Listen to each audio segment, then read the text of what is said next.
अस्सलाम वालेकुम। दुरूद शरीफ पढ़ लें।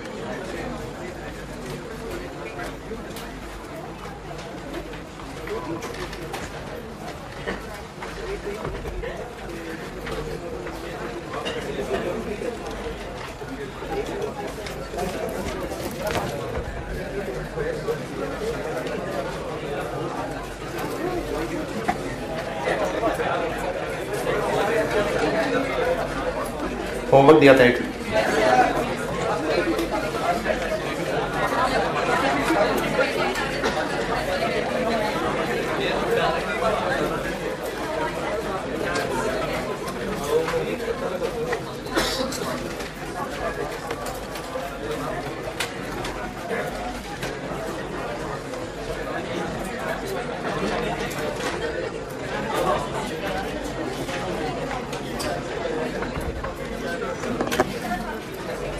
हाँ जी, किया है तो मैं डिस्कस कर रहा हूँ,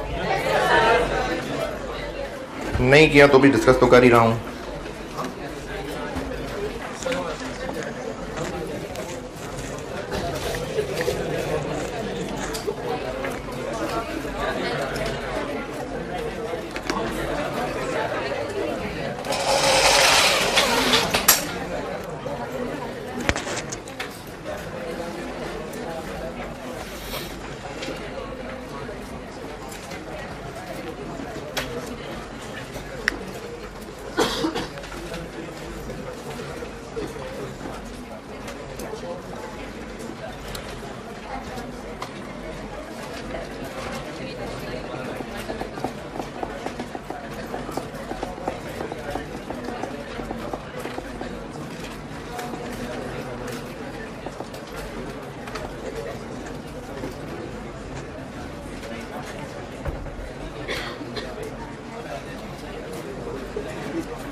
ये सवाल जिन्होंने किया है, मसले बहुत ज़्यादा या नहीं? ज़्यादा है नहीं? चलो, जिन्होंने नहीं किया उनको तो खैर मसले कोई नहीं है, लेकिन जिन्होंने किया है मैं डिस्कस करता हूँ। ये सवाल है, इसमें टू द पॉइंट डाटा दिया हुआ बस मैंने। ओपनिंग वर्किंग प्रोसेस और जो है फिनिश गुड्स दोनों के यूनिट्स हैं और इन दोनों की कॉस्ट है। ओपनिंग वर्किंग प्रोसेस की कॉस्ट, ओपनिंग फिनिश गुड्स की कॉस्ट। ये क्यों लिखा हुआ है? कि ये एब्जॉर्प्शन की फिगर है और मार्जिनल की बनानी हुई तो इसका 80% ले लेंगे, ये इसलिए लिखा हुआ है। करंट पीरियड कॉस्ट आ गई, closing work in process, closing finish goods के unit, sale price, total admin selling, बस ये सवाल का डाटा है। अब जो वर्किंग्स बनाते हैं वो वैसे ही बना रहे हैं। क्वांटिटी स्केड्यूल 2 बन जाएंगे, ये बताया था आपको, प्रोसेस वाले के लिए और ये फिनिश गुड्स वाले के लिए। ये आउटपुट इधर प्रोडक्शन आ गई। कॉस्ट पर यूनिट के लिए कहा था कि ईपी जैसे बनाते हैं वैसे ही है, ये वही है जो बनाते हैं। ईपी में अगर किसी को मसला है तो हाँ, वो टाइम नहीं है, टाइम तो मुझे बताएं। कॉस्ट पर यूनिट, ये करंट पीरियड कॉस्ट दी हुई है, ईपी से डिवाइड किया पर यूनिट आ गई। इसके बारे में आपको कहा था कि जैसे प्रोसेस करते हैं वैसे करिए और फिर इसी को मार्जिनल एब्जॉर्प्शन की शक्ल में रीअरेंज कर दें। बस ये 22, ये 16.5, ये मार्जिनल की फिगर, ये 3.3, ये एब्जॉर्प्शन की फिगर। कॉस्ट पर यूनिट और क्वांटिटी स्केड्यूल और इक्विवेलेंट प्रोडक्शन, इसमें कोई मुश्किल परेशानी। फिर हम लोग निकाला करते हैं, कॉस्ट पर यूनिट हो गई, क्वांटिटी स्केड्यूल हो गया। अंडर ओवर अप्लाइड, इस सवाल में कोई इन्फॉर्मेशन ही नहीं है जिससे हम अंडर ओवर अप्लाइड निकालें। और प्रोसेस के जो सवाल आए भी है ना, उसमें भी मुझे कोई ऐसी बात लगी नहीं। हो सकता है शायद वो उसमें अंडर ओवर अप्लाइड डालने ही ना चाहते हो, क्योंकि प्रोसेस के जो भी इस मिक्स करके सवाल हैं उसमें नहीं है कहीं अंडर ओवर अप्लाइड। हो सकता था, वैसे हो सकता था तो उसको यूज करते हैं, लेकिन प्रोसेस कॉस्टिंग में शायद वो ज़्यादा कॉम्प्लिकेटेड हो जाए, इसलिए गालिबन नहीं है सवालों में। तो अंडर ओवर अप्लाइड की वर्किंग निकल गई, बाकी यूनिट्स और कॉस्ट पर यूनिट की वर्किंग आ गई। अब इसको इस्तेमाल किया है। हाँ, कॉस्ट ऑफ कंप्लीटेड यूनिट्स एक बात बताई थी कि अब जो कॉस्ट ऑफ गुड्स मैन्युफैक्चर्ड है वो हम ऐसे निकालेंगे। अब रही बात कि ये कैसे निकली है। अगर मार्जिनल के तौर पे सवाल सॉल्व कर रहे होंगे तो ओपनिंग वर्किंग की प्रोसेस हम सिर्फ ये कॉस्ट लेंगे, ये और ये। अगर मार्जिनल का सवाल सॉल्व हो रहा है तो फिक्स्ड कन्वर्जन वाला पोर्शन इग्नोर कर देंगे, इसलिए ये दोनों लिए। और एब्जॉर्प्शन का सवाल करेंगे तो इसको लेंगे।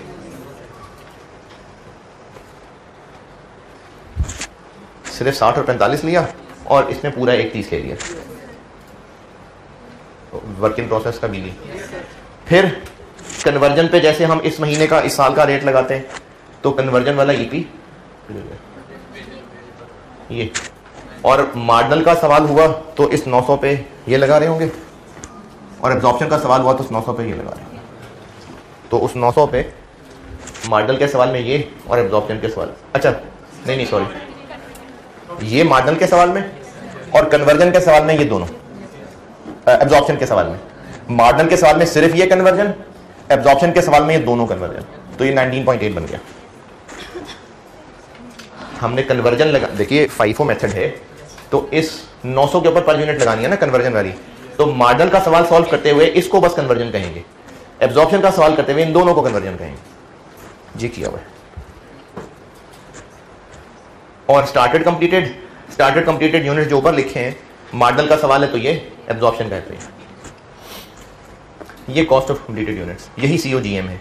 और इसके बाद फिर जो इनकम स्टेटमेंट की शक्ल होती है वही है। इनकम स्टेटमेंट की हद तक कोई एतराज परेशानी, ये मैंने जो ओपनिंग फिनिश गुड दी थी उनका 80% लिया तो मार्जिनल का ओपनिंग बन गया। अच्छा अब देखिए, ये एब्जॉर्प्शन, ये मार्जिनल, ये एब्जॉर्प्शन, इनका डिफरेंस रिकंसिलिएशन में आएगा, इनका डिफरेंस रिकंसिलिएशन में आएगा, और वर्क इन प्रोसेस का आएगा। इसमें शायद इस क्लास में किसी ने पूछा था, मुझे याद नहीं इसमें पूछा था कि पूछा था, उस क्लास में पूछा था कि यहाँ फेस पे तो कहीं है ही नहीं वर्क इन प्रोसेस की इन्वेंट्री, फिर हम उसकी रिकंसिलिएशन में क्यों लाइन लिख रहे हैं? तो उसका ना COGM में इंपैक्ट शामिल, वो लिखा तो रिकंसाइल हुआ। ओपनिंग में कैसे? ओपनिंग में वही 25,000, ये ओपनिंग वर्क इन प्रोसेस की कॉस्ट है। मार्जिनल और एब्जॉर्प्शन में किस बात का फर्क है? इसी 25 का, तो ये 25 एज इट इज लिख दिया। देखिए फिनिश गुड्स को तो अभी जैसे मैंने पहले भी बताया, मार्जिनल एब्जॉर्प्शन दोनों की फिगर्स का डिफरेंस है। नई चीज क्या थी कि वर्क इन प्रोसेस में क्या करना है, तो opening work in process absorption वाला और मार्जिनल वाला, इसी 25 का तो फर्क है। ये 25 वहां लिखा। क्लोजिंग वर्क इन प्रोसेस में किस बात का फर्क है? ये क्लोजिंग वर्क इन प्रोसेस है 1800, इन 1800 में मार्जिनल और एब्जॉर्प्शन में किस बात का फर्क है? इसका फर्क है।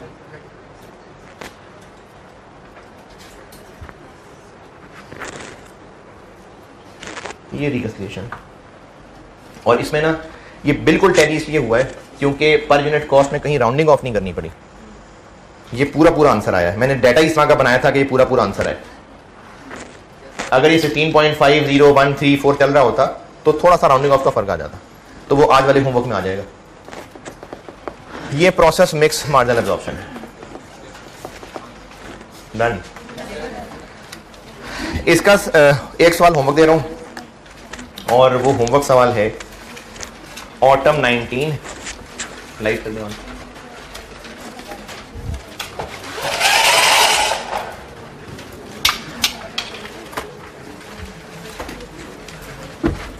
Autumn 19 question number 3, Frappe limited. Autumn यानी सितंबर, सितंबर 19 क्वेश्चन नंबर 3, फ्रेपे लिमिटेड।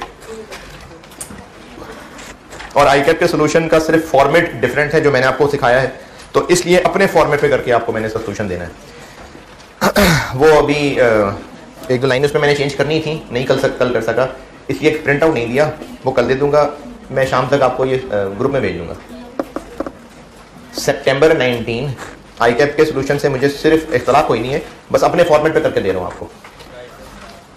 है जी, क्या हो गया?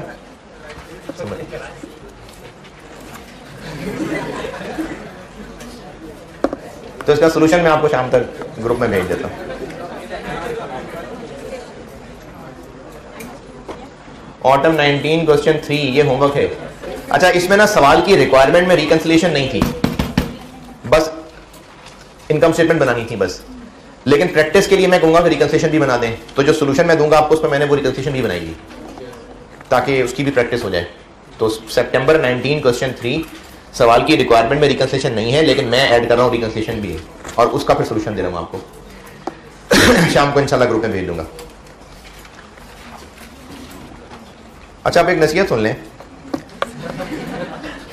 मुझे FAR 1 में भी करनी पड़ी और आपको भी कर ही रहा हूँ, तो जो FAR 1 वाले बैठे हैं वो दोबारा सुन लेना, जो नए लोग हैं वो अब सुन लें।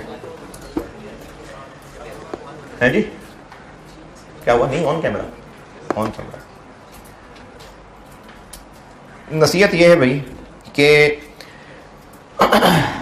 हम जिस दौर में रह रहे हैं और जिस दौर में ये मीडिया, ख़ासतौर पे मीडिया के चैनल्स पिछले कुछ 10 साल से 12 साल से बहुत ज़्यादा बने और न्यूज़ चैनल बहुत ज़्यादा बने, एंटरटेनमेंट चैनल्स कम, न्यूज़ चैनल ज़्यादा बने, और जो टीवी पे नहीं चल सके तो सस्ते सस्ते चैनल यूट्यूब पे बनने शुरू हो गए, मीडिया वाले, न्यूज़ वाले। क्यों बन पा रहे थे न्यूज़ चैनल? क्योंकि सौदा बिक रहा था तो वो बेच रहे थे। हम लोग, बिजनेस का ये सूल है ना, बिकता है तो बेचते हैं लोग, तो न्यूज़ चैनल बनते गए। हमारी कौम का एक मिजाज बनना शुरू हो गया कि हमें खबरों में इंटरेस्ट होने लगा कि उसकी बात कोई पता चले, उसकी कोई बात पता चल जाए, फिर मसाले लगना शुरू हो जाएं, फिर उसके ऊपर एनालिस्ट बैठ के अपने तफसीर करने शुरू हो जाएं। इन सारी हवाई बातों के अंदर ये फ़र्क भूल गए हम लोग कि इतना शदीद बड़ा गुनाह है बहतान, इतना शदीद गुनाह है। और जो गीबत होती है ना, गीबत, इस गीबत के बारे में बहुत मशहूर बात है, बचपन से सुनी होगी कि गीबत करना ऐसे ही है जैसे मुर्दा भाई का गोश्त खाना। बहतान इससे बड़ा गुनाह होता है। गीबत तो वो बुराई है जो भाई में मौजूद है, वो उसकी पीठ पीछे बयान की जाए। बहतान तो वो होता है जो है भी नहीं, फिर उसको बयान किया जा रहा है। तो मीडिया के बहुत बहतात से, और उस पर मजीद 4 चांद क्या 1600 चांद लगा दिए सोशल मीडिया ने।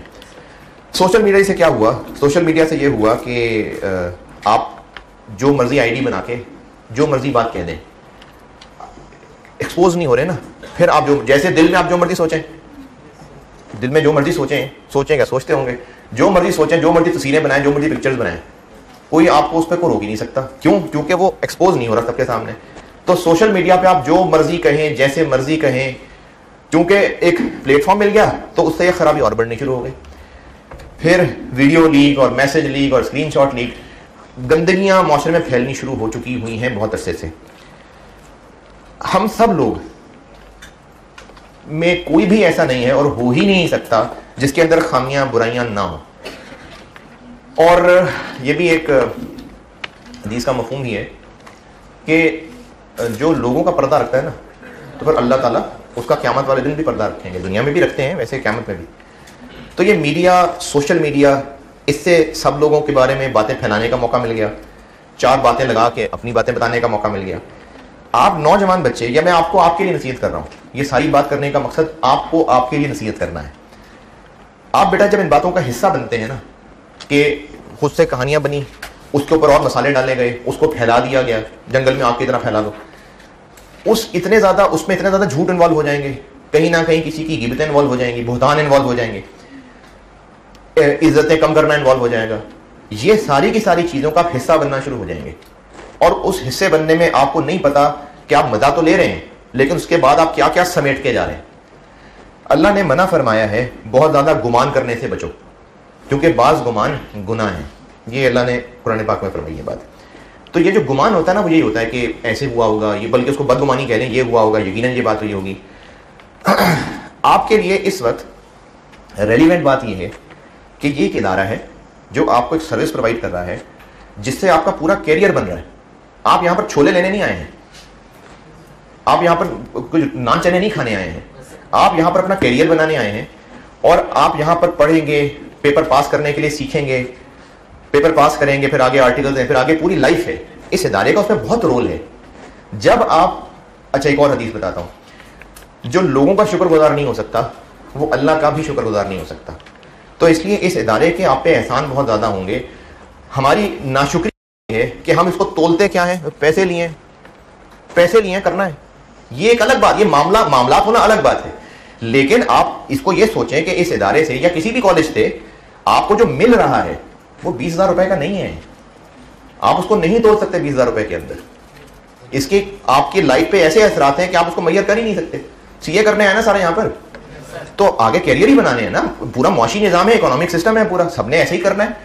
तो आप लोग बेटा, सबसे पहली बात तो ये है कि आप लोग इदारे के बारे में, टीचर्स के बारे में जो भी गंद फैल रहा होता है उसका हिस्सा मत बना करें मेरे बच्चों, क्योंकि इससे आप में नेगेटिविटी आनी शुरू हो जाएगी और आप उस बहस का हिस्सा बन रहे होंगे, ये है, ये है, ये हुआ होगा, ये हुआ होगा, उसमें पता नहीं कितने कितने झूठ होंगे, कितने कितने बहुतान होंगे, और आप उस सबका हिस्सा बन रहे होंगे, और मजा आए ना आए, कंक्लूजन हो ना हो, लेकिन आप इतने सारे गुनाह समेट के जा रहे होंगे कि ये आखिरत में पता चलेगा आपको कि आप क्या समेट के आए। इसलिए एक तो इन चीजों का हिस्सा ना बने। रही बात आपके वालिदैन, आपके बहन भाई, बाप के रिश्तेदार, माँ के रिश्तेदार, इनमें इख्तलाफात, झगड़े नहीं होते हैं? नहीं होते? होते हैं। अगर आपके बाप और आपके ताया इनमें झगड़ा होता है, किसी बात पे इख्तलाफ होता है, तो अब इसको जरा ना पर्सनलाइज इमेजिन करिएगा। अगर आप एक रीजनेबल खानदानी इंसान है ना अगर आप, तो मेरी इस बात को विजुलाइज करके देखिए, आपके अब्बा और आपके ताया में किसी बात पे इख्तलाफ हो गया। इसमें सबसे पहली बात तो ये है कि आप अपने दोस्तों में जाके बैठ के गॉसिप करना शुरू हो जाएंगे, यार मेरे लगता ताया ने ऐसा किया होना है, अब्बा ने ऐसा, हाँ यार मुझे तेरा बाप पहले ठीक नहीं लगता बंदा, दूसरा कह रहे हैं हाँ यार ताया भी ठीक नहीं है तेरा। आप ये डिस्कस करेंगे अपने दोस्तों में जाकर? नहीं करेंगे। दूसरी बात, अगर आपके बाप और ताया में इख्तलाफ है, डज इट नेसेसरीली मीन कि दोनों में से कोई गलत है? क्या ये लाजमी है कि कोई गलत हो? नहीं। ये जो हमारे दीन में आगे चल के इख्तलाफात मुख्तलिफ फुकाहा बन गए, मसाइल चलने शुरू हो गए, इसका मतलब कोई गलत है? सारे इख्तलाफ हो सकते हैं चीज़ों के ऊपर। तो इसलिए आपके लिए रेलिवेंट बात मेरे बच्चों सिर्फ इतनी है कि मैं आपका उस्ताद हूँ और मैंने आपको पढ़ाना है और ईमानदारी मेहनत से पढ़ाना है। आप मेरे बच्चे हैं। कॉलेज एक इदारा है जिसने आपको सर्विस प्रोवाइड करनी है। ये आपका कंसर्न ही नहीं है कि मेरे रिज़ाइन की क्या रीज़न हुई होंगी। मैं इस इदारे की बहुत इज्जत करता हूँ, मुझे यहाँ से अल्लाह ने रोज़ी दी है, मैं एहसान फरामोश नहीं हूँ। मुझे इस इदारे से रोज़ी मिली है, मुझे अल्लाह ने मेहनत यहाँ से मेरा रिस्क चलाया है, मैं तो इस इदारे की बहुत कदर करता हूँ। जहाँ भी कहीं भी मूव करूँ इस इदारे की कदर ही रहेगी। और मैं आपको सिर्फ ये बात इसलिए नसीहत कर रहा हूँ कि इन फजूलियात में ना पड़े, इससे आपको नुकसान होगा। और मैंने पिछली क्लास में चूँकि सुनाई थी इसलिए मैं आपको भी सुना देता हूँ। हदीस का एक मफहूम है, मुझे उनका नाम नहीं याद है, इसके नाम कोट नहीं करूँगा। उम्मुल मोमिनीन रज़ियल्लाहु तआला अन्हुन्ना में से एक हैं, मुझे उनका नाम याद नहीं, किसी को है तो शेयर कर ले। आप सल्लम रात के वक्त में उनको जब घर में छोड़ा है, उनके साथ थी, तो दो साहबी गुजरे वहाँ से, उन्होंने देखा होगा रात का वक्त है। अल्लाह के नबी ने जाके उनको ये फरमाया कि ये मेरी वो बीवी थी। तो उन लोगों ने अर्ज़ की कि अल्लाह के नबी हमें क्यों बता रहे हैं? आप सिचुएशन को समझ लें, रात का अंधेरा है, अल्लाह के नबी एक खातून के साथ हैं और दो लोग आ रहे हैं, तो वो क्यों बता रहे हैं जाके कि मेरी बीवी थी? हालांकि उनकी सोच में भी नहीं आई होनी ये बात। उन लोगों का मुकाम इतना ज्यादा साहबा कि उन्होंने सोचना भी नहीं था, लेकिन अल्लाह के नबी को बताना पड़ा ना। अल्लाह के नबी ये हमें क्यों बता रहे हैं? कहा जी कि उनके शैतान जो है ना वो हर वक्त के साथ मौजूद है के साथ। तो इसलिए जब कोई इंसिडेंट्स होते हैं तो वहां से फिर आप जब बदगुमानियों में लगते हैं और उसका कचरा इतना फैला देते हैं कि कौन पता नहीं वो लोग भी आ जाते हैं जो अपने माँ बाप की इज्जत भी नहीं करते होंगे। वो लोग भी इसमें कूद पड़ते हैं जो शायद अपने माँ बाप की लड़ाई में अपने दोस्तों में बैठ के कह रहे होंगे मेरी माँ का ब्लड टेस्ट ठीक नहीं है, मुझे पहले ही पता था ये ठीक नहीं, वो ये भी करते होंगे। तो इस किस्म के कूड़े का हिस्सा मेरे बच्चों आप ना बना कीजिए। जो भी आप में से रीजनेबल खानदानी लोग हैं वो इन चीज़ों का हिस्सा ना बना करिए। इख्तलाफात हर जगह हो सकते हैं। आपका कंसर्न सिर्फ इतना है कि मैं आपका उस्ताद हूँ, मैंने आपको कोर्स पढ़ाना है, ईमानदारी मेहनत से पढ़ाना है। ये कॉलेज आपके लिए बहुत रिस्पेक्टेबल जगह है। आपको एहसानमंद होना चाहिए कि आपको अपॉर्चुनिटी मिली कि आप पढ़ सकें और आपके कैरियर के अंदर इस इदारे का रोल होगा। आप जिस स्कूल से पढ़ के आए हैं, आपने जहां से इंटर किया है, जहां आप आगे किसी फर्म में जाएंगे, ये सारे वो इदारे हैं जिन्होंने आपको अपॉर्चुनिटी प्रोवाइड की, तो आपको एहसानमंद होना चाहिए।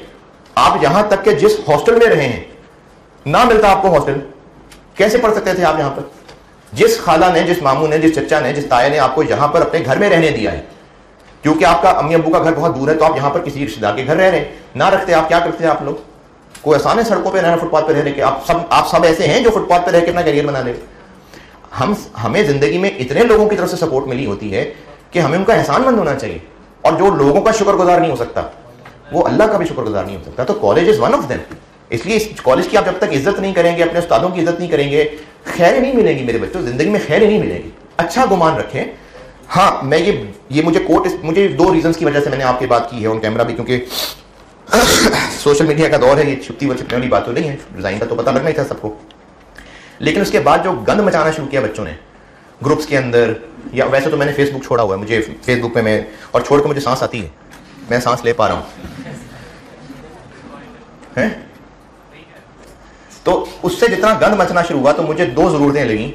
एक तो आपको यह समझाने की कोशिश करना कि इस तरह की हरकतों का आप हिस्सा ना बने, इस तरह के गंद का हिस्सा ना बने। इस तरह की फजूलियात के हिस्से में आपको सिर्फ बदगुमानी करने के गुनाह जरूर मिलेंगे, हासिल कुछ नहीं होना आपको। ना आप जिनके बारे में बातें कर रहे होते हैं ना उनके आप लोग गुनाह नेकियां कम करवा सकेंगे, उनके गुनाह जरूर अपने पल्ले ले लेंगे, उनके गुनाह ले लेंगे आप अपने पल्ले। तो इसलिए इस किस्म की फजूलियात का हिस्सा ना बना करें। आपके लिए आपके उस्ताद भी रिस्पेक्टेबल हैं और जिस कॉलेज का आप हिस्सा हैं पहले रहे, वो बेटे एक रिस्पेक्टेबल जगह है आपके लिए। ये एक सेकेंडरी चीज है कि आपने फीस पे की है तो एक फाइनेंशियल मामला है, ये बिल्कुल एक सेकेंडरी चीज है। इवन देन आप लोगों ने इस बात को शायद ऑब्जर्व किया हो कि आप या आपका कोई जानने वाला रिश्तेदार बहुत बीमार, बिल्कुल बिस्तर पे, सर्जरी, डॉक्टर ने इलाज किया, ठीक हो गया, तो अब उस डॉक्टर के साथ जो रवैया होगा वालिदैन का या उसके अजीज़ो वकारब का, तो वो किस तरह का होगा? शुक्रगुजार होगा ना। हालांकि फीस दी थी भाई, डॉक्टर ने एहसान तो नहीं किया, डॉक्टर को तो फीस दी थी, एहसान तो नहीं किया डॉक्टर ने पैसे लिए हैं। और आप हॉस्पिटल से कैलकुलेशन करवा के देख लें, डॉक्टर को फीस अच्छी खासी दी गई होगी क्योंकि वो प्रोफेशनल है, he should have earned a lot of money. बिल्कुल प्रोफेशनल, भाई देखें इकोनॉमी है पूरी, लेकिन फिर भी क्यों शुक्रगुजार हो रहे हैं उसके? क्योंकि आप उस वैल्यू, उस सर्विस को वैल्यू कर पा रहे हैं कि बहुत कीमती सर्विस थी जो डॉक्टर ने दी है, जिंदगी बच गई है। तो आप जिस प्रोफेशन के अंदर हैं, उस प्रोफेशन में कॉलेजेस, उस प्रोफेशन के टीचर्स आपको 15-15 हज़ार की सर्विस दे रहे हैं, ये औकात है आपकी नजर में इस सर्विस की, आपका कैरियर बन रहा है, आपकी लाइफ आगे चेंज हो रही है, तो ये कोई डॉक्टर की सर्विस से कम सर्विस तो नहीं है। तो आप जब तक शुक्रगुजार नहीं हो सकते तो आप बेटे खैरें नहीं ढूंढ सकते। तो इसलिए आप एक तो इन चीज़ों का हिस्सा ना बने, इन बहसों का हिस्सा ना बने, अपनी पढ़ाई से काम रखें, इधर उधर बातों में शामिल ना हो कि ये ऐसे हो गया, वो ऐसे हुआ होगा, ये ऐसे ही थे, ये ऐसे ही थे, इस तरह मत करिए। आप सिर्फ जिनके बारे में भी बातें कर रहे हैं उनके गुनाह ही अपने पास डाल के लेके जा रहे हैं। ये हो रहा है, ये आप जिस भी मसले से ताल्लुक रखते हैं आप उलमा से पूछ लीजिएगा इस बात को कि आप जिनके बारे में भी फजूलियात बोले जा रहे हैं उनके गुनाह आपने लेने शुरू कर दिए। दूसरी रीज़न मेरी इस बात को करने की ये थी, जिसकी वजह से मैंने वो हदीस आपके सामने इसका मफहूम बताया कि अल्लाह के नबी को ये बात बताई हमारे लिए, क्योंकि शैतान मौजूद है।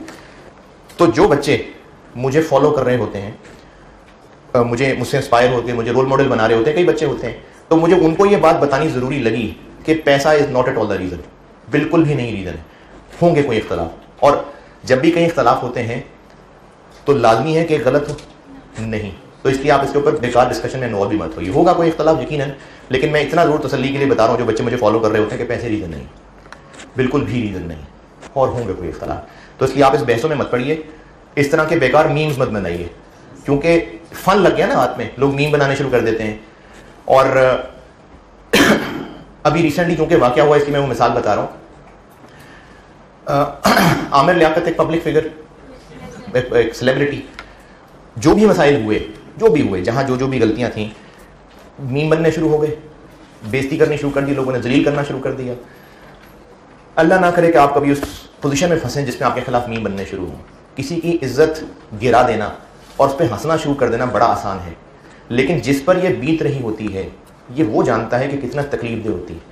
तो इसलिए आप लोग दूसरों के बारे में कीचड़ उछालना, उनके बारे में कहानियां बना के, जस्ट गॉसिप्स, मजे के लिए मसाले डाल के दूसरों, तुझे पता है ये हुआ असल में, मेरे पास पूरी खबर है, करते करते आप बातें फैलाते जाएंगे और आप सारे के सारे उस गंद का हिस्सा बनना शुरू हो जाएंगे जिसने भी ये गंद क्रिएट किया था, और उसका हासिल आपको गुनाहों के अलावा कुछ नहीं मिल रहा होगा। तो इसलिए इस डिस्कशन को एंड करिए, इसकी बहस मत करिए। आपका कंसर्न सिर्फ इतना है कि आपको इंशाअल्लाह पूरी ईमानदारी के साथ कोर्स कंप्लीट ही करवाऊंगा। और इसके लिए मैं सिर्फ रेफरेंस के लिए बता रहा हूँ कि जब मैंने लास्ट टाइम भी रिजाइन किया था पैक से, तो उस आखिरी बैच में मेरे कोर्स में सर्टिफिकेट आया था, आखिरी बैच के अंदर, जिसको रिजाइन के बाद 3 महीने पढ़ाया, 2 महीने, तो उसमें सर्टिफिकेट था। तो ये मैं आपको अपनी तरफ से इतना कह सकता हूँ कि मैंने हलाल रिस्क कमा के खाना है, मेरा काम। अच्छा, ये तो सिर्फ हलाल रिस्क का मामला नहीं है, वो तो मेरे मेहनत करने से हो जाएगा, लेकिन आप मेरे बच्चों की तरह हैं, तो मैं ऐसा नहीं कर सकता कि आप लोगों के जो कोर्स है उसके साथ मजाक हो जाए, नहीं, ऐसे नहीं होगा। तो मेरी तरफ से तो मैं अपनी पूरी एफर्ट ही करूंगा।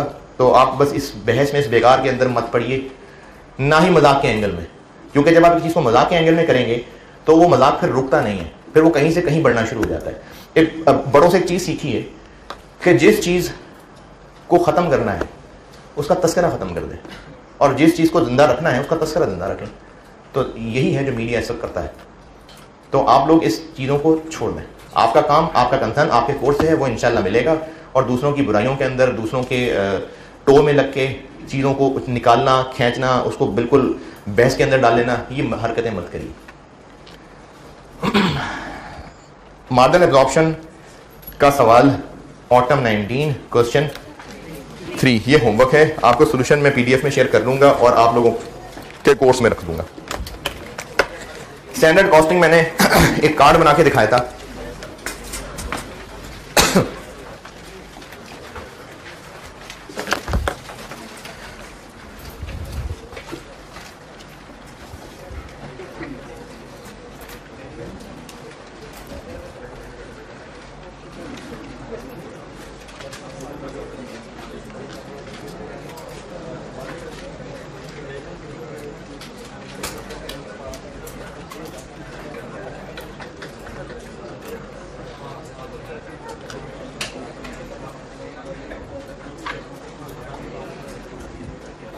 अच्छा, इस चैप्टर में ना, इस चैप्टर की एक थ्योरेटिकल चीज बता रहा हूं, ये आपने याद करनी है, थ्योरेटिकली पूछी जा सकती है। ICAP की बुक चैप्टर 11 स्टैंडर्ड कॉस्टिंग,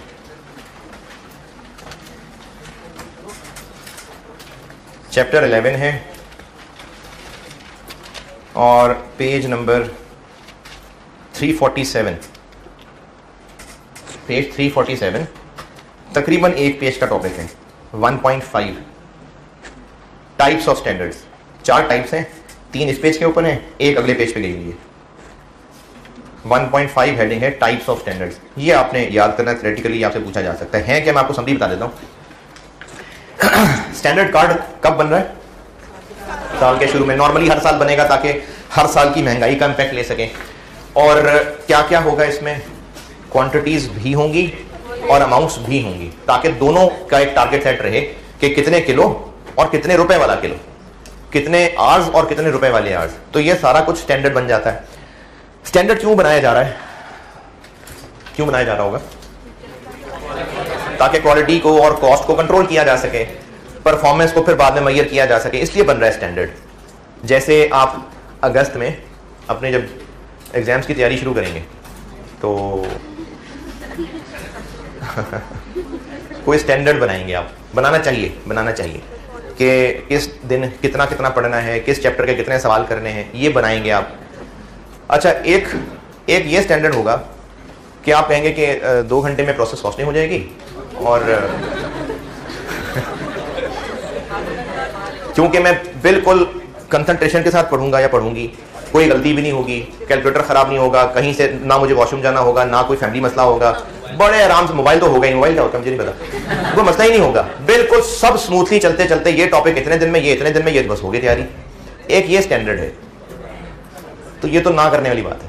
इसको कहते हैं आइडियल स्टैंडर्ड, कि अगर सब कुछ आइडियल हो, कोई वर्कर निकम्मा ना हो, कोई टाइम जाया ना हो, कोई मटेरियल खराब ना हो, कोई अनइवन महंगाई ना आ जाए, बिल्कुल सब कुछ आइडियल चले, तो क्या होना चाहिए? इसको आइडियल स्टैंडर्ड कहते हैं। अटेनेबल क्या होता होगा? अटेनेबल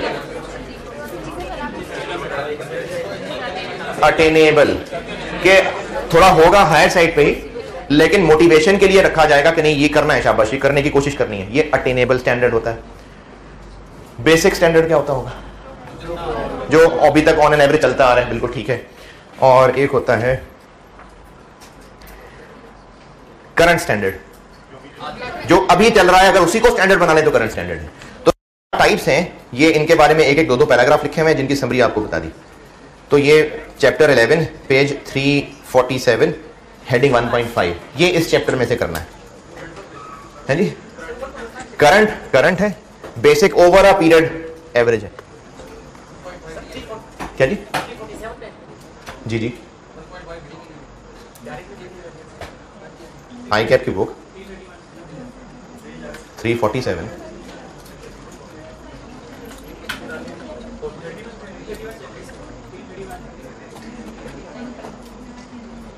पुरानी है ना ये? 347 पे यार।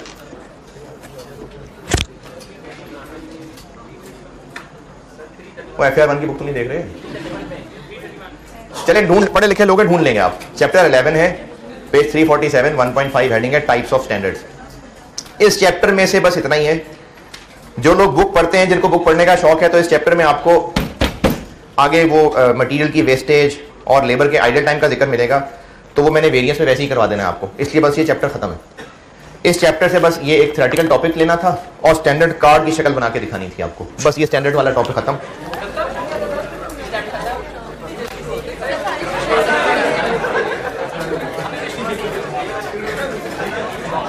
मैंने टॉपिक स्टैंडर्ड कॉस्टिंग या वेरिएंस एनालिसिस के नाम से लिखा था, उसमें 2 चैप्टर लिखे थे, एक स्टैंडर्ड कॉस्टिंग, तो स्टैंडर्ड कॉस्टिंग वाला चैप्टर बस ये था, वेरिएंस एनालिसिस कराने लगा।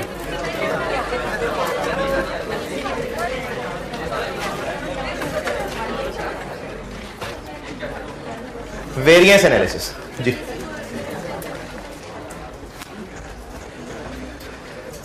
करंट स्टैंडर्ड और बेसिक स्टैंडर्ड में फर्क ये है कि अभी इस वक्त जो करंटली परफॉर्मेंस चल रही है उसी को ही अगले साल का स्टैंडर्ड बना ले। जैसे अभी इस वक्त हमारे पास जो वर्कर्स मौजूद हैं, 1 यूनिट बनाने में 4 घंटे लगाते हैं अभी करंटली, तो अगले साल के शुरू में हम स्टैंडर्ड 4 आवर्स रख लेते हैं। बेसिक स्टैंडर्ड ये है कि पिछले कई साल से हमारी जो स्टैब्लिश्ड प्रैक्टिस बन चुकी हुई है वो उनका एवरेज क्या है, ये बेसिक। वेरिएंस एनालिसिस, इस चैप्टर का कॉन्टेक्स्ट ये है, एक मिसाल से समझाता हूं कि साल के शुरू में बजट बनाया और इनकम स्टेटमेंट में मैनेजमेंट ने टारगेट सेट किया कि हम 30 मिलियन का प्रॉफिट इस साल कमाना चाहते हैं। ये बजट बन गया, सारी टीम को टारगेट्स दे दिए गए, अब सारी टीम ने काम करना है। जब साल खत्म हुआ और एक्चुअल पता चला तो वो था 18 मिलियन। जो टारगेट किया था एक्चुअली वो नहीं हो सका। ये जो 12 मिलियन का डिफरेंस आ गया, ये डिफरेंस यानी हमारा टारगेट पूरा नहीं हो सका, जब तक इसकी रीजंस नहीं ढूंढेंगे तो फिर आइंदा भी हम इस डिफरेंस को दूर नहीं कर पाएंगे। अच्छा, वैसे एक एडवांस लेवल की बात है, आपके लेवल की बात नहीं है। ये भी वजह हो सकती है कि मैं बजट ठीक ना बनाया हो, लेकिन ये कैफ 3 लेवल की चीज नहीं है। बजट ठीक है, एक्चुअली अच्छा परफॉर्म नहीं किया, आपके लेवल पे एक्चुअली अच्छा परफॉर्म नहीं किया, तो इस 12 मिलियन के डिफरेंस के रीजंस ढूंढना, ये वेरिएंस एनालिसिस है। जैसे क्या वजह हो सकती है, क्यों अच्छा प्रॉफिट नहीं आया होगा है। चलो स्टेप बाय स्टेप चलते हैं। या तो हमारी सेल्स में मसला या कॉस्ट में मसला। या तो सेल्स में मसला हुआ यानी जो सोचा था वो नहीं हुआ, या कॉस्ट जो सोची थी वो नहीं हुई। और डिटेल में चलते हैं, सेल्स में क्या मसला हो सकता है?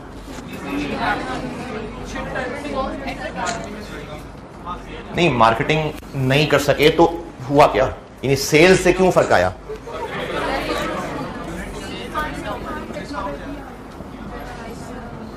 ये 2 ही बातें हो सकती है ना। सेल्स क्यों कम हुई? या तो प्राइस नहीं ले सके या यूनिट उतना नहीं बेच सके। अच्छा, खर्चों में क्या मसला आया, इसको मजीद तोड़ते हैं। या तो मटेरियल का इशू आया, या लेबर का इशू आया, या एफओएच का इशू आया। मटेरियल का क्या इशू हुआ? या तो क्वांटिटी का मसला था या प्राइस का मसला था। इसी तरह से इसको डिटेल में तोड़ते जाना, ये वेरिएंस एनालिसिस है। कि हम ढूंढना चाह रहे हैं कि ये जो वेरिएंस आया, वेरिएंस, इसको हम एनालाइज कर रहे हैं, इसकी वजह ढूंढ रहे हैं। ये क्यों जाननी जरूरी है वजह? ताकि आइंदा जो अच्छाइयां थी उनको कंटिन्यू कर सकें और जो खामियां थी उनको दूर कर सकें। ये वेरिएंस एनालिसिस है। अब इसमें आपका एग्जाम लेवल काम ये है कि एक तो आपको इनके कुछ बुजुर्गों के बनाए हुए फार्मूले हैं वो याद करने हैं, उनकी कैलकुलेशन टेस्ट होगी। फिर एक और एडवांस जो कि एक दफा हुआ था कि उस पर डिस्कशन भी करनी पड़ गई थी कि वेरिएंस अगर ऐसा आया तो क्या वजह हो सकती हैं। तो पहले हम कैलकुलेशन पे फोकस करते हैं, फिर एक लेवल तक पहुंचने के बाद वो डिस्कशन पे भी आ जाएंगे। तो वेरिएंस एनालिसिस है जो सोचा था और जो हुआ उसमें जो फर्क आया, उस फर्क के रीजंस लोएस्ट पॉसिबल डिटेल्स तक जाके ढूंढना, ये वेरिएंस एनालिसिस है। अब इसमें पढ़ते हैं हम फार्मूले, और वो फार्मूले मैं आपको नोट्स में पढ़ाता जाता हूँ, समझाता जाता हूँ और उनकी प्रैक्टिस करते जाते हैं।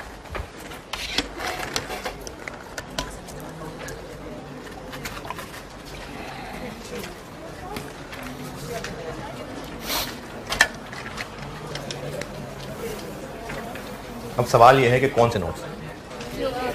मैंने वेरिएंस एनालिसिस नोट्स आपको ग्रुप में भी भेजे थे और कॉपियर के पास भी रखवाए और आप कॉपियर से ले आते।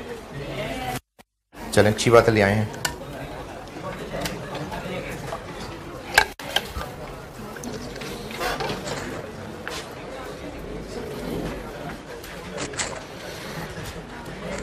ये अगर किसी ने ये शाखें बनानी हो तो मर्जी है, अगर शाखें बनाई है तो वो कहानी भी लिखना कि इस डिफरेंस के रीजंस को जिस हद तक भी डिटेल में जा सकते हैं उन रीजंस को ढूंढना, ये वेरिएंस एनालिसिस है।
चले भाई,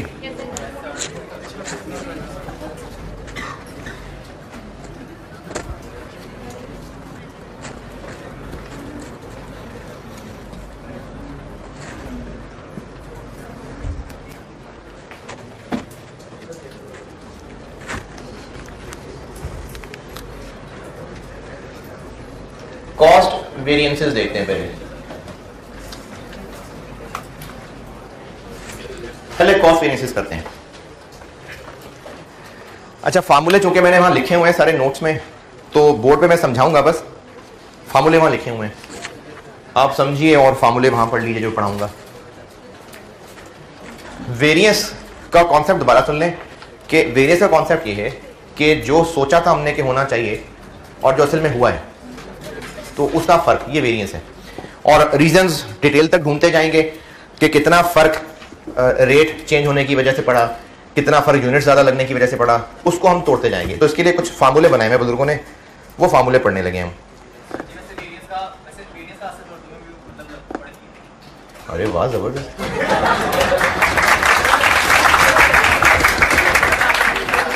अच्छा, आप पूछ रहे थे? हाँ जी, हाँ जी, ठीक।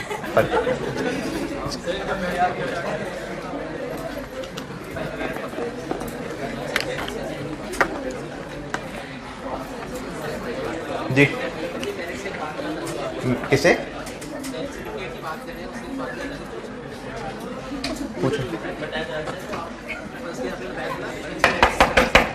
जी जी, जल्दी जल्दी जल्दी।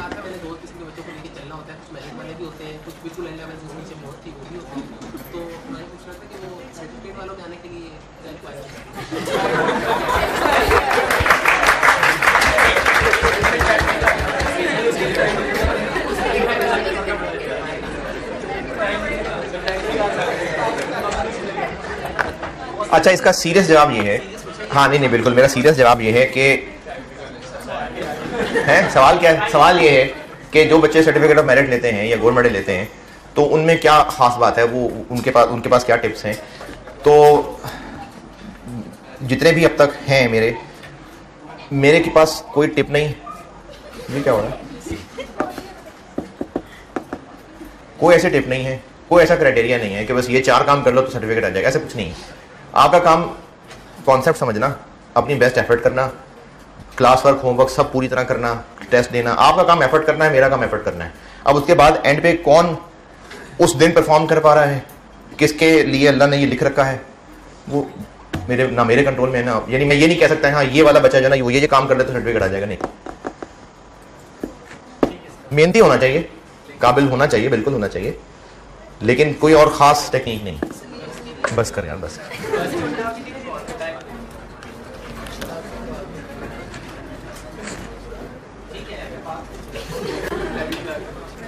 कॉस्ट वेरिएंसेस बता रहा हूं, और कॉस्ट वेरिएंसेस में जितने भी फार्मूले होंगे उनके लिए एक बेसिक बात ये सबके लिए आप याद रख लें कि हम कॉस्ट वेरिएंसेस जो भी फार्मूले कैलकुलेट करेंगे वो सब के सब कैलकुलेशंस हो रही होंगी for actual finish goods production during the year. दोबारा, हम कॉस्ट वेरिएंसेस जो भी निकालेंगे हम वो किसी ना किसी बेस पे कुछ ना कुछ कैलकुलेशंस तो कर ही रहे होंगे ना, फार्मूले कुछ ना कुछ होंगे। तो हम कॉस्ट वेरिएंसेस निकालते हुए जो भी कैलकुलेशंस करने लगे हैं वो कैलकुलेशंस हैं for actual finish goods produced during the year. हम कॉस्ट वेरिएंसेस में जो भी कैलकुलेशंस करेंगे हमारी वो कैलकुलेशंस बेस्ड हैं for finish goods produced actually produced during the year.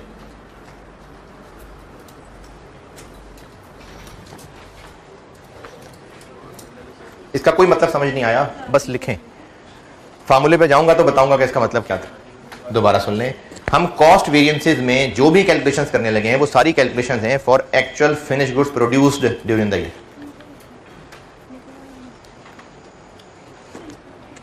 During the year या पीरियड जो भी 6 महीने महीना साल ही होता है वैसे। इस लाइन का मतलब अभी कुछ देर में आएगा समझ, बस एक लाइन लिखवाइए कि हम जो भी कैलकुलेशंस करने लगे हैं वो सब कॉस्ट वेरिएंसेस की वो हैं for actual finish goods production produced during the year. इनमें से पहले करते हैं मटेरियल के वेरिएंसेस, डायरेक्ट मटेरियल कॉस्ट के वेरिएंसेस। पहले इसके करते हैं वेरिएंसेस।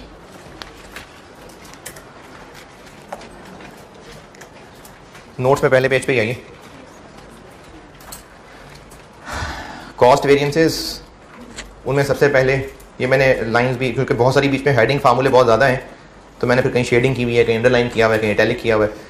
तो कॉस्ट वेरिएंसेस में सबसे पहले मटेरियल वेरिएंसेस, और उसमें केस 1 क्या है जी?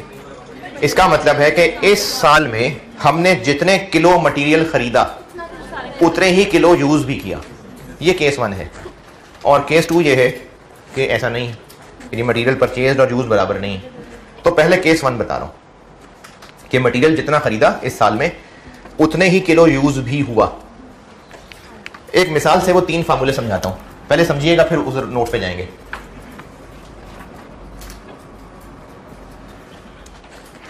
स्टैंडर्ड कार्ड में ये सेट किया हुआ था कि हम प्रोडक्ट का जब 1 यूनिट बनाएंगे तो उसके लिए 4 किलो 50 रुपए का ये मटेरियल डलने चाहिए। इस प्रोडक्ट के लिए स्टैंडर्ड सेट किया हुआ है कि 1 यूनिट बनाने के लिए इस मटेरियल के 4 किलो लगेंगे और वो 50 रुपए किलो वाला होगा मटेरियल, ये स्टैंडर्ड था। अब साल गुजर गया और उस साल का एक्चुअल डाटा ये हुआ कि हमने इस साल यूनिट्स बनाए 3000,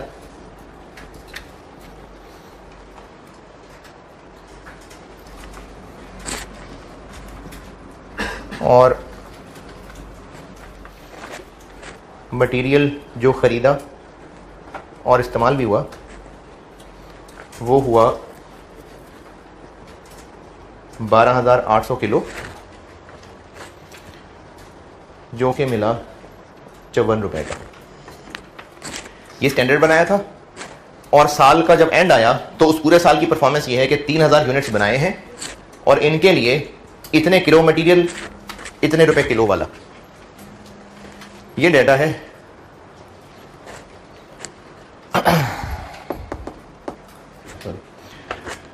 ये स्टैंडर्ड बनाया था और पूरे साल में हुआ ये कि 3000 यूनिट्स बने और उनके लिए इतना मटेरियल इस्तेमाल हुआ जो कि इतने रुपए किलो मिला। इस साल की डायरेक्ट मटेरियल कॉस्ट कितनी, इसको मैं डायरेक्ट बार बार क्या लिखूं, बस एक्चुअल कह देता हूं जी। एक्चुअल मटेरियल कॉस्ट कितनी, मटेरियल कॉस्ट किसको कहेंगे हम, यानी कि डायरेक्ट मटेरियल कॉस्ट जितना कंज्यूम हुआ है, जितना खरीदा, जितना कंज्यूम हुआ। तो इस साल की एक्चुअल मटेरियल कॉस्ट कितनी? जी बताएं, क्या करूं, कैसे? 12,800 इंटू 54, 691। हाँ जी, इस फिगर पे कोई एतराज परेशानी? इस साल में जितनी प्रोडक्शन हुई उसके लिए कितना मटेरियल खर्च हुआ? इतने रुपए का। जो हमने स्टैंडर्ड सेट किया था, इतने यूनिट्स बनाने के लिए कितनी मटेरियल कॉस्ट होनी चाहिए थी? जी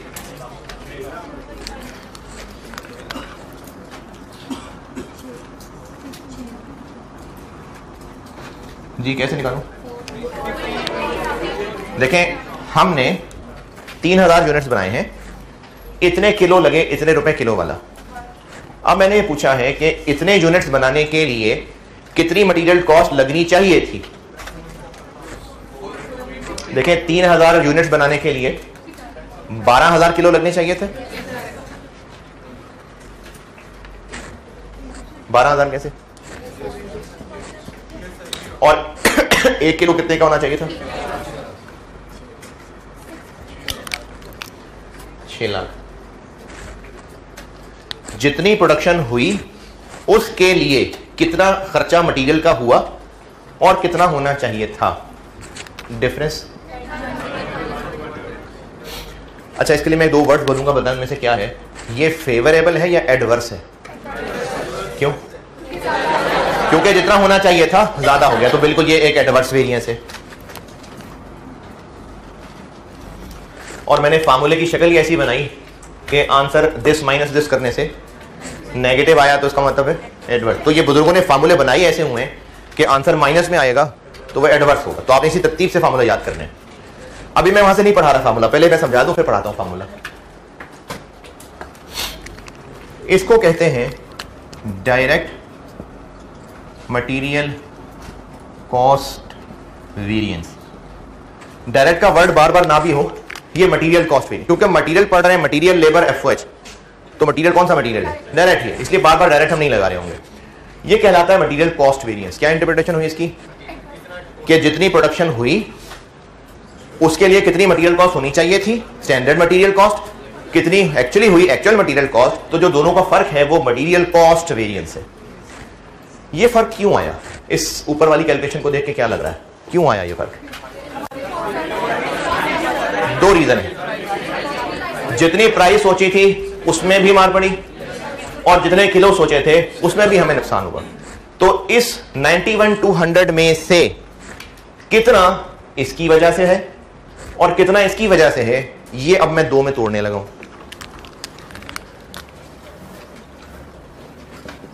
12,800 हमने 54 के खरीदे, कितने के खरीदने चाहिए थे?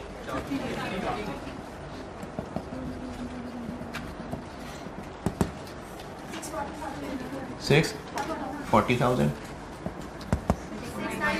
691।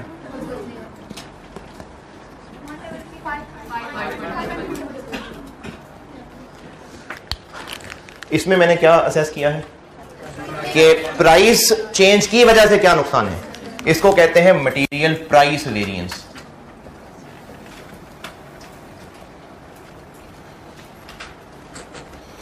अच्छा, अगर इसका फार्मूला बनाने की कोशिश करें तो ये क्या चीज है? Actual quantity. ये क्या है? ये स्टैंडर्ड प्राइस है, लेकिन प्राइस का वर्ड ना मेनली हम सेल में यूज करेंगे, तो स्टैंडर्ड कॉस्ट। ये क्या है? ये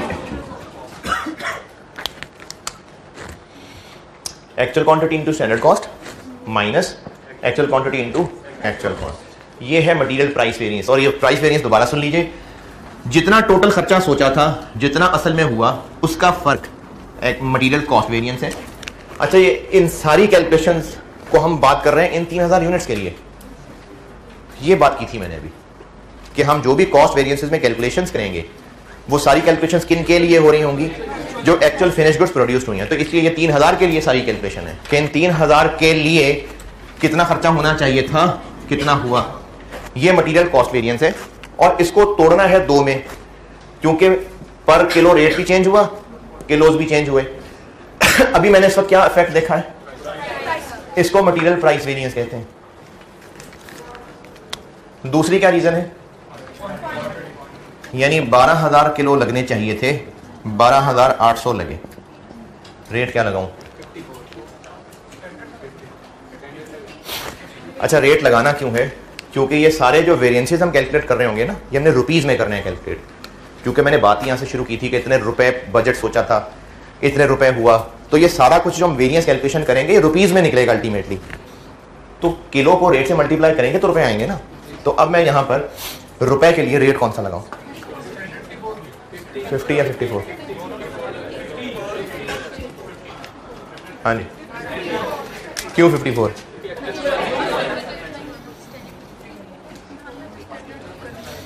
अच्छा, 50 लगता है किसी को रिपीटर के अलावा?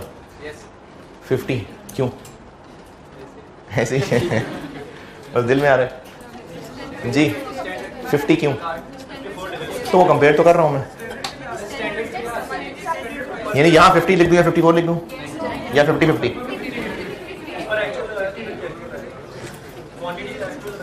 कहाँ एक्चुअल है? नहीं, ये और फार्मूला था, अब ये अलग लगा रहा हूं, वो काला था ढीला है। रेट 50 के 54? अगर यहां 54 लिख दिया तो ये जो अभी हम रेट का महंगे होने का फैक्ट ले चुके वो फिर उसके अंदर शामिल हो जाएगा। देखें, हमने यहां पर जब रेट का डिफरेंस लिया तो 54 महंगा रेट था, हमने उस महंगा रेट होने का फैक्ट देख लिया। अगर इस कैलकुलेशन में फिर से 54 ले लिया तो हम फिर से महंगा रेट ले रहे होंगे। तो हम तो अभी सिर्फ क्वांटिटी का फर्क देखना चाह रहे हैं, तो इसलिए 54 नहीं 50 आएगा। और जिनके ऊपर से जाए फार्मूले हैं, करना ऐसे ही है। इसका आंसर 640 40। अच्छा, इसका फार्मूला बनाते हैं। ये क्या है? Actual quantity. ये क्या है? स्टैंडर्ड क्वांटिटी का कॉन्सेप्ट ये है कि जितने यूनिट्स, ये लिखी हुई मैंने अंग्रेजी, जितने यूनिट्स फिनिश गुड्स के एक्चुअली बने स्टैंडर्ड के मुताबिक, उसके लिए कितने किलो मटेरियल लगना चाहिए था। ये लिखा हुआ मैंने, दोबारा सुने। फिनिश गुड्स जितनी एक्चुअली बनी, यानी 3000 यूनिट्स, कितने मटेरियल किलो लगने चाहिए थे, ये होता है SQ। ये क्या है? Standard cost. तो इसमें हम लोग किस चीज का वेरिएंस देख रहे हैं? तो इसको कहते हैं मटेरियल क्वांटिटी वेरिएंस।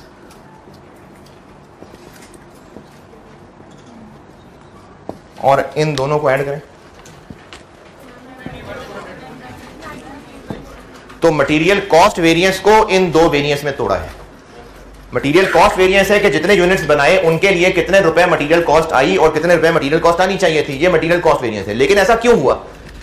प्राइस की वजह से इतना, क्वांटिटी की वजह से इतना। तो इसको अगर formula AQ into SC minus AQ into AC, और इसका फार्मूला क्या बना? SQ into SC minus AQ into SC।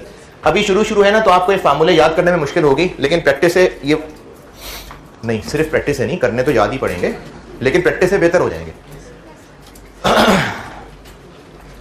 Case 1, तीनों फार्मूले देख लें, ये लिखे हुए हैं। केस 1 के नीचे तीनों फार्मूले, और उन तीनों फार्मूलों के सामने जो डब्बा बनाया हुआ मैंने, जिसमें AQ, SQ, AC, SC ये डिफाइन किए हुए क्या हैं। केस 1 तीनों फार्मूले पढ़ लीजिए,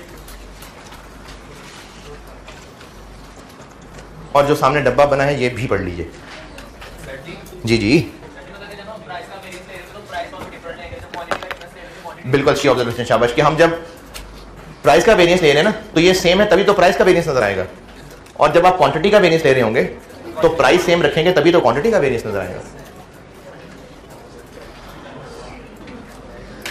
और इसके बारे में भी मैं अभी आपको एक चीज बताता हूं, शायद अगर काम की लगे तो ठीक है। जब क्वांटिटी का वेरिएंस ले रहे हैं तो रुपए स्टैंडर्ड रखना है, और जब रुपए का वेरिएंस ले रहे हैं तो क्वांटिटी एक्चुअल रखनी है।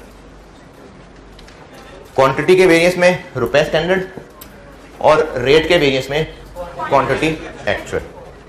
और इस तरह की और टिप्स हैं जो साथ साथ आपको याद होती जाएंगी। अच्छा, एक तो इसमें हो सकता है कोई ऐसा चीता चीती जो ये अपने दोस्त को भी कहे कि हम क्यों ना ऐसे कर लें,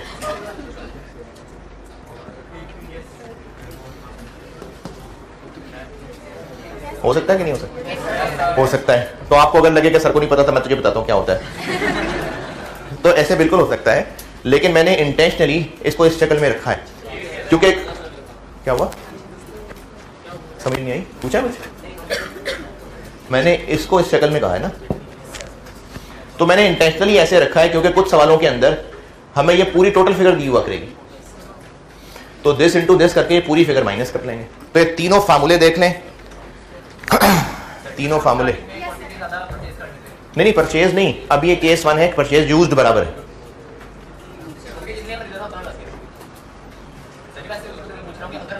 तो वो केस 2 होगा। लेकिन फिर भी अगर ज्यादा कर लें तो केस 2 होगा ना, केस 2।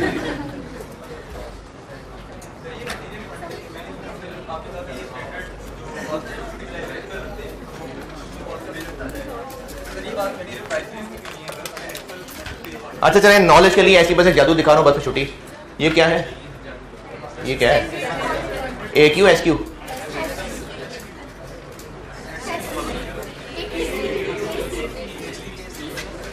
इस फार्मूले में तो नहीं कोई खराब है? नहीं। मटीरियल प्राइस वेरिएंस का फार्मूला क्या है, A Q into S C minus A Q into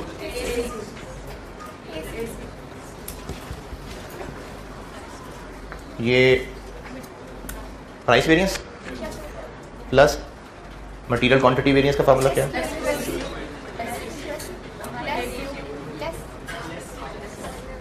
minus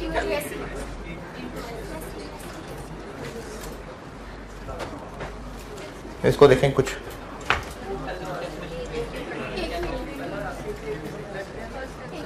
बाकी क्या रह गया, S Q into S C minus A Q into S Q into S C minus A Q into A C. तो अगर आप वो रेट चेंज कर लेंगे ना तो फिर ये नहीं होगा, है क्या नहीं पता चला, कुछ नहीं कहा मैंने, ये 3 फार्मूले याद करने। चले ठीक है जी, अल्लाह हाफ़िज़।